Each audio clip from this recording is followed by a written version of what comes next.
პრინციპში დღეს როგორც არასდროს მნიშვნელოვანია სწორად მართოთ ოჯახის და პირადი ბიუჯეტი. ამ თემაზე სასაუბრად ჩვენი დღევანდელი გადაცემის სტუმარია ბიზნეს ტრენერი გიორგი თვალაძე, რომელიც მოგცემს პრაქტიკულ რჩევებს თუ როგორ უნდა მართოთ ბიუჯეტი სწორად და ეფექტურად. აქვე შევახსენებთ ჩვენს მაყურებლებს ტელეფონის ნომერს 240 90 29, ასევე აკრიფეთ ლათინური ან ქართული შრიფტით სოციალურ ქსელში დილა პირველზე მოგვიწონეთ, აუცილებლად დასვით კითხვები, რომელსაც ჩვენ აუცილებლად დავუსვამთ ჩვენ სტუმარს გია თვალაძე, საჭირო და დროული ადამიანი ჩვენს ეთერში დილაში პირველზე. გიორგი, ძალიან დიდი მადლობა გადაცემაში სტუმრობისთვის, დილა მშვიდობისა კიდევ ერთხელ და აი სიუჟეტს ვუყურებდით და სიუჟეტი გაკეთებული იყო საშემოდგომო ფასებზე. ანუ მომხმარებლები უკვე ამჩნევენ გარკვეული ტიპის ფასის მატება სხვადასხვა პროდუქტზე. ამ ფონზე საინტერესოა, როგორ უნდა მოვახერხოთ და როგორ უნდა მართოთ, როგორც ოჯახის, ისე პირადი ბიუჯეტი სწორად და ეფექტურად. დილა მშვიდობის, პირველ რიგში ჩემი აზრით უნდა განისაზღვროს თვალსაჩინო და არათვალსაჩინო ხარჯები, ზოგადად ოჯახს რაც აქვს და აქედან გამომდინარე ამოდივართ უკვე. შემდეგ მნიშვნელოვანია, რომ დანაზოგი გავაკეთოთ, აი ესა ძალიან სერიოზული პრობლემა, როგორც წესი უმრავლესობის პირველ რიგში გადავუხადოთ საკუთარ თავს, დაახლოებით სულ მცირე, ანუ 10% მაინც ჩვენი ხელფასიდან თუ შემოსავლიდან რაც გვაქვს. და ამის გაკეთება პირველ რიგში შესაძლებელია მხოლოდ და მხოლოდ იმის შემდეგ, როდესაც ვიცით რა თვალსაჩინო ხარჯები გვაქვს და შემდეგ თვის განმავლობაში ასევე არათვალსაჩინო ხარჯებიც იკვეთება და ბიუჯეტის მართვა ზოგადად მნიშვნელობა არ აქვს ამ შემთხვევაში ოჯახია ეს თუ არა, აქედან იწყება საერთოდ და ამას როდესაც დავიწყებთ, შევხედავთ და ეს სერიოზულ პრობლემას წარმოადგენს დღეს ადამიანების უმრავლესობისთვის, იმიტომ რომ ეს არის ჩვევა და ჩვევას უნდა გამომუშავება. შემდეგ უკვე შეიძლება რომ რაღაც ფონს გავიდეთ ამ მხრივ. რადგან ჩვევა ახსენეთ, გიორგი, ერთ-ერთი ჩვევა არის ის, რომ როდესაც ხელფასი მატულოს სურვილებით, რომელიც შესაძლებელი არ შეესაბამებოდეს ჩვენს მონაცემებს და ხშირ შემთხვევაში მიუხედავად იმისა, რომ ხელფასი მაღალი ან მატებადია, ის მაინც არ ყოფნის. რა უნდა გავაკეთოთ ასეთ შემთხვევაში? როგორ შევიმჩნიოთ მომატებული ხელფასი? ამას ქვია პარკინსონის სინდრომი, როდესაც შემოსავლის მატებასთან ერთად იზრდება ხარჯებიც. როგორც უკვე ვთქვი, პირველ რიგში აუცილებელი ამას ვერსად ვერ წაუვალთ, რომ უნდა განსაზღვროთ თვალსაჩინო ხარჯები. ანუ რას ვხარჯავთ თვის განმავლობაში? ნებისმიერი ხარჯი ეს კომუნალური იქნება თუ სხვა. შემდეგ, როდესაც ამას განსაზღვრავთ, აუცილებელია უბრალოდ გამოვიმუშაოთ უკვე ახალი ჩვევა, რომელიც არის დანაზოგის გაკეთება და აი აქედან უნდა ამოვიდეთ. ანუ პირველ რიგში გადავუხადოთ საკუთარ თავს. ეს უკვე ფსიქოლოგიურ ფაქტორზეც შინაგანად ძალიან დადებითად აისახება. ფულს უყვარს ახალი ფულის მოზიდვა და ეს არის პირველი ისეთი რჩევა, უნივერსალური შეიძლება ითქვას. რომელიც მნიშვნელოვანია. აბა გიორგი, დანაზოგი ახსენეთ და როგორ უნდა გავაკეთოთ დანაზოგი, როდესაც ხშირ შემთხვევაში ადამიანებს ხელფასიდან ხელფასამდე ვალის აღება უწევთ. როდესაც განვსაზღვროთ ჩვენს თვალსაჩინო ხარჯებს, რაც გვაქვს ყოველი თვის განმავლობაში, აქედან უკვე გამოიკვეთება ეს აუცილებელია. ამ შემთხვევაში პირველ რიგში მნიშვნელობა აქვს არა ამ დაუშვათ დანაზოგით რაღაც გამდიდრებას, არამედ პირველ რიგში ამ ჩვევის გამომუშავებას. სულ რო ადამიანი გამოიმუშავებდეს, რა ვიცი, 100 ლარს, აქედან 10 ლარი მაინც უნდა დაიწყოს საწყის ეტაპზე 10 ლარის გადადება და შესაბამისად ამას უკვე მოყვება პოზიტიური რაღაც გარკვეული ხედვა და მსვლელობები შინაგანი, როგორც ფსიქოლოგიურ დონეზე, ასევე უკვე როგორც თქვი, შესაძლებლობების დონეზე. ჩინურ იეროგლიფში არსებობს ორი დატვირთვა, ერთ-ერთი არის კრიზის, აქვს მეორე დატვირთვა შესაძლებლობა. ამიტომ მესმის და ყველას ეს პრობლემა აქვს, მათ შორის მეც მქონდა ესეთი პრობლემა, რომ თითქოს ადამიანების უმრავლესობას მიაჩნიათ, რომ ეს საკუთარი თავისთვის გადახდილი ფული თითქოს სადღაც მიდის და პრეტენზიულ ენაზე იწყება უკვე ამ საკითხთან დაკავშირებით საუბარი, რომ კი, მაგრამ როგორ მე ისედაც არ მყოფნის ფული და ეხლა გადავდო. საკუთარ თავს უკეთებთ. ეს უნდა გაიაზრო პირველ რიგში და ეს ძალიან ეფექტურია. უბრალოდ ამას აი ეს რჩევის დონეზე ნაკლებად თუ აღიქვავს ადამიანების უმრავლესობა, განსაკუთრებით ის, ვისაც ფინანსური პრობლემები აქვს, მაგრამ ეს აუცილებელი ფაქტორია. ბატონ გიორგი, ალბათ ამ კითხვის გაგრძელება, აი რა უნდა გააკეთოს ადამიანმა, რომელმაც ყველა თქვენი რჩევა გაითვალისწინა, გადაუხადა ასე ვთქვათ საკუთარ თავს, მაქსიმალურად გაწერა ყველაფერი მოთხოვნებისამებრ და შემდეგ მაინც მისთვის გარდაუვალე ვალის აღება. რა უნდა გააკეთოს ასეთმა ადამიანმა? Ну, პირველ რიგში, ანუ იმ ყველაფრის გათვალისწინებით, რაზეც უკვე ვისაუბრეთ, შემდეგ მოდის იდენტიფიცირება, გამოკვეთოს უნდა აუცილებლად უკვე იმპულსური ხარჯები. აი ჩვენ გვჩვევია განსაკუთრებით ქართველებს, რომ შევდივართ დაუშვათ მაღაზიაში რაღაც ერთის საყიდლად და აბსოლუტურად გაუთვალისწინებელ იმპულსურ ხარჯებს ვიღებთ და გამოვდივართ უკვე სულ სხვა რაღაც შენაძენები. ეს ჩვენ თავშია ამ შემთხვევაში პრობლემა თუ იმ მარკეტინგული ხრიკების ბრალია? ნუ ხრიკები ყოველთვის არსებობს, მაგრამ როდესაც ჩვენ ვართ გარკვეულწილად ცნობიერი და მზადყოფნაში თან მით უმეტეს თუ პრობლემა დგას ის, რომ ვალიდან ვალზე არ ვიყოთ მთელი თვის განმავლობაში, საწყის ეტაპზე აი ეს თვითკონტროლი ძალიან მნიშვნელოვანია.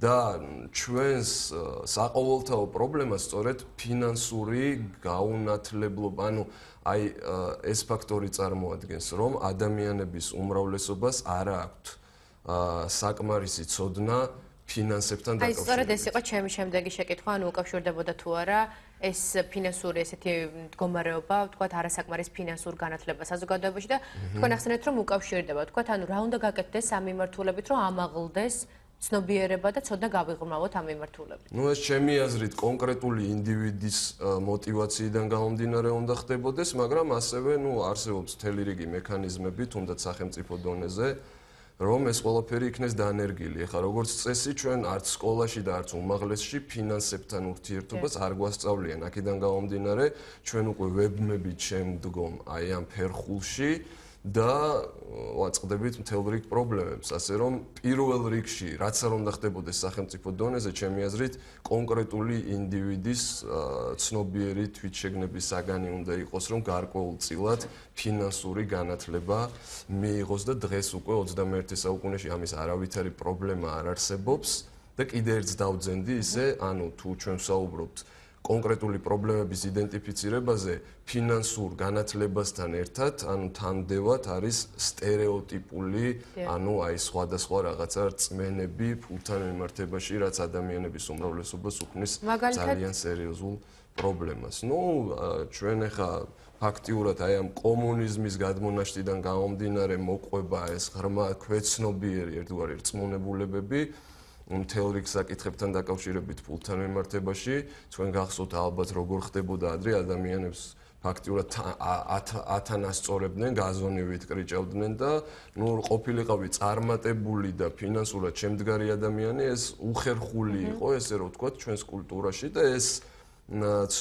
ქვეცნობიერის დონეზე დღემდე კიდევ არის ჩადებული ადამიანში, ჩვენ ამას ჩვენს ტრენინგებში სოციალურ ყირამალას ვეძახით, როდესაც ადამიანი თან განიკითხავს ფულს, ესე რომ ვთქვათ, და თან ნებისმიერ შემთხვევაში სოციუმში ცხოვრებისთვის საჭიროა თვითდამკვიდრებისთვის ფული და აი გამომდინარე იქიდან ბატონ გიორგი, ასე თქვენ ისაუბრეთ, საკუთარ თავს უნდა გადავხადოთ ფული. გულისხმობს თუ არა ეს იმას, რომ ზოგჯერ საკუთარ თავს განტვირთვაც უნდა მოვწოთ, რადგან ჩვენ ყოველდღიური ცხოვრებაში სტრესით დატვირთული.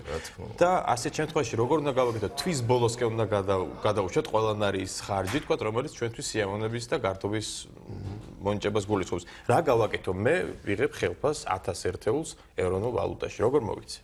კარგი შეკითხვაა. უნდა განვსაზღვროთ, კარგი იქნება განვსაზღვროთ თვის განმავლობაში ერთი კონკრეტული დღე, რომელშიც მოვაქცევთ ისე, რომ ყველა ის თვალსაჩინო ხარჯი, რომელზეც ცოტა ზევით ვისაუბრეთ, გვექნება გადასახდელი. კომუნალურიდან დაწყებული სხვა ნებისმიერი, ესე იგი. და შესაბამისად, ანუ აი ამ ერთ დღეში ასევე აუცილებლად საერთოდ ჭკვიანი ადამიანები პირველ რიგში დასვენებას და განტვირთვას გეგმავენ.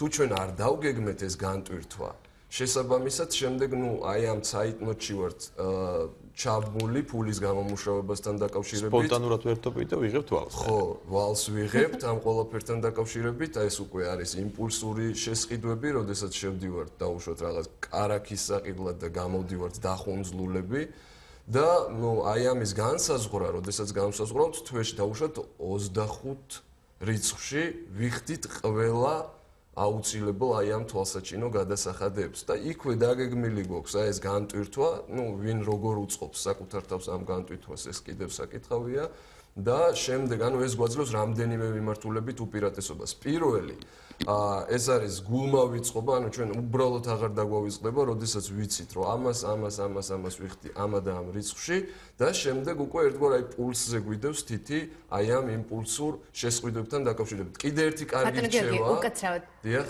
კი ბატონო, განაგზეთ მაყურებელი ყავს ხაზზე, მაგრამ დაასრულეთ და შემდეგ კიდევ ერთი კარგი რჩევა დავუშვათ თუ ჩვენ, ანუ როდესაც ვიმყოფებით აი ეს ერთგვარ კრიზისში, სანამ ამ კრიზისიდან ამოვალთ, რომ დაუწესოთ საკუთარ თავს აი ამ არათვალსაჩინო შესყიდვებისთვის რაღაც კონკრეტული თანხა, რომლის ზევითაც აღარ დავხარჯავთ. და თუ დაუშვათ შევედით მაღაზიაში და იმ აუცილებელი ხარჯებისთვის გამოყოფილი თანხა დავხარჯეთ და უცბად რაღაც მოგვინდა, ვეუბნებით საკუთარ თავს, რომ მე კი მინდა ეს, მაგრამ მოდი დღეს არ ვიყიდი და ვიყიდი ხვალ. და ვაფიქსირებთ. ანუ დღიურის წარმოება ძალიან ეფექტურია ესეთ დროს, როდესაც ადამიანს უნდა რომ რაღაც პულსზე ედოს თითი. კი ბატონო, მე მაყურებელს შევახსენეთ, რომ ჩვენი სტუდიის ტელეფონის ნომერია 22909029 და ზუსტად მაყურებელი ყავს ხაზზე. დილამშვიდობისა, პირდაპირ ეთერში ხართ, გისმენთ. გამარჯობა გინაცვალე. გამარჯობა. აი ახლა თქვენი ეკონომისტი ამბობს, რომ უნდა ქალბატონო, თუ შეიძლება ცოტა მოსილდით თქვენს მიმღებს, იმიტომ რომ ხმა მეორდება. სულ ცოტათი მოსილდით ტელევიზორს. თქვენი ეკონომისტი ლაპარაკობს, რომ უნდა გადაინახოს ცოტა თანხა. როგორც პენსიონერი ვარ, პირადად დაწოხება. ახლა არაფერი შემოსავალი არ აქვს. შენ აღარ შემიძლია რომ ვიმუშაო. როგორ გადავინახო ამის და დაბარიგოს როგორ გადავინახო ახლა რომ მქონდეს მარტო ერთი ურები ჭეშა რომ ვიყიდო ზამთრისთვის გადასწრაფად 40 საათი არ იგი და აი დაგვიგინეთ თქვენ როგორ უნდა გადავინახო დიდი მადლობა ჩვენ პრინციპში საკმაოდ მძიმე სურათია ეს და ჩვენ პრინციპში ამ თემას უკვე გამოვახმაურეთ, მაგრამ თუ არსებობს რამე კონკრეტული რჩევა, რაც შეგვიძლია ამ შემთხვევაში ამ ქალბატონს მივცეთ. პენსიონერს, რომელიც გვირეკავს და სურს თქვენი დახმარება. ნუ, რაც შეეხება პენსიონერს, პრინციპში, აი, როგორც თქვი, პრობლემას და შინაგან წინააღმდეგობას რა წარმოადგენს, ეხლა მნიშვნელობა არ აქვს ამ შემთხვევაში ასაკს და მნიშვნელობა არ აქვს დაუშვათ აი თუნდაც ესეთ რთულ სიტუაციას, როდესაც ჩვენ ვსაუბრობთ, რომ აქ არის პირველ რიგში ხაზგასმა გასაკეთებელი ჩვევაზე. არ აქვს არანაირი მნიშვნელობა, რამდენს გამოვიმუშავებთ. ეხლა მე აბსოლუტურად მესმის ამ ქალბატონის, როდესაც ანუ არის ესეთი მძიმე სოციალური მდგომარეობა, რომ აქედან ეხლა ეთერიდან ურჩევ, რომ დაუშვათ გადადე ეს თანხა და ამდენი, მაგრამ ну ეს ეხდება გარკვეულ აკუმულირებულ თანხას აქვს იმის ძალა რომ შემდეგ რაღაცნაირად მოიზიდოს კიდე ახალი დამატებითი თანხები და ძირითადად ეხლა ის თემა რაზეც მე ვსაუბრობ უფრო მეტწილად მუშაობს მაინც იმ ადამიანებისთვის ვინც აქტიური პოზიციით არიან და შეუძლიათ დაუშვათ სამსახურის გარდა თუნდაც იმ თავისი ნოუ-ჰაუსი რაშიც დაუშვათ იგივე სამსახური მას ხელფას უხდის კიდევ რაღაცნაირი მულტიპლიცირება მოახდინონ და დამატებითი შემოსავლებიც მიიღონ ხელფასის გარდა. ალბათ თქვენი რჩევის განხორციელება და მიიღება უფრო ადვილი იქნება მათთვის, ვინც ამას დაიწყებს წლის დასაწყისში, რადგან ეხლა სეზონი საკმაოდ ესეთია, რთული, შემოდგომა, შემდეგ ზამთარი მოყვება მას კიდევ უფრო ცივი და გაცილებით მეტ აკუმულირებულ თანხას და რესურსებს მოითხოვს. ბოლო კითხვა გვაქვს ბატონო გიორგი, თქვენთან Facebook-ზე გვწერს ქალბატონი, მყავს 3 შვილი, ჩემგან განსხვავებით, ჩემს მეუღლეს შედარებით უკეთ გამოდის ფინანსების მართვა, მაგრამ როცა საქმე ეხება ჩემს შვილებს, ჯერ ვიხდი და მერე ვითვლი, განსაკუთრებით როცა მყიდულობ სათამაშოებს, რას ვრჩევდით? აი აქ ოჯახზეა საუბარი და აუცილებლად მნიშვნელოვანია რომ ხაზი გაუსვათ თვითონ ოჯახის ბიუჯეტთან დაკავშირებულ მნიშვნელოვან დეტალს. ჩემი აზრით რა უნდა გაითვალისწინოს ოჯახმა? ნუ მოდი ოჯახზე როდესაც ვსაუბრობთ, წარმოვიდგინოთ ორგანიზაცია.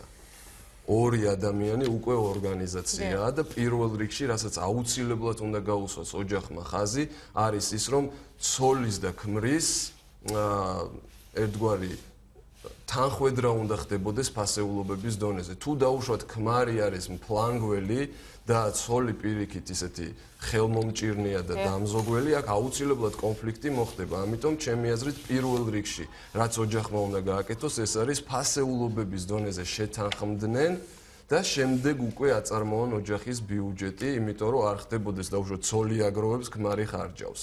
რაღაცა ესეთი მომენტი და შემდეგ აქაც პირველ რიგში აკუმულირებული ორი ადამიანის მიერ აკუმულირებული თანხა, გარკვეული დანაზოგი, რა თქმა უნდა, უფრო მეტი გამოდის ამ შემთხვევაში და პირველ რიგში იგივე თუნდაც როდესაც ბავშვებზეა საუბარი და იქ გადასახადებია დაუშვათ სწავლასთან დაკავშირებით, ჩაცმასთან, სხვა და სხვა ჩემი აზრით, კარგი იქნება, რომ გამოიყოს რაღაც კონკრეტული პროცენტი, რომელიც თავშივე გვეწოდინება, რომ დაუშვათ აი ეკუთვნის ამ კონკრეტულ რაღაც მიზანს, მიზნით მოქმედება საერთოდ ძალიან ეფექტურია და ნუ შესაბამისად ამ მიმართულებით ხდებოდეს გარკვეული დანაზოგის გაკეთება.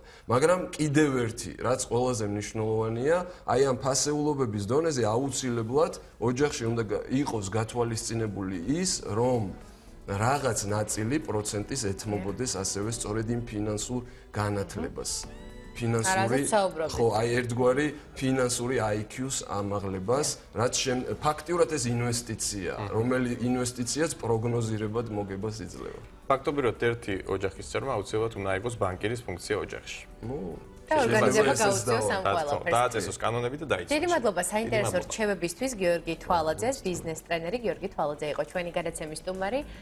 ჩვენ საანონსო ჭრაზე გავდივართ, მალე დავბრუნდებით, დაგველოდეთ. დროებით.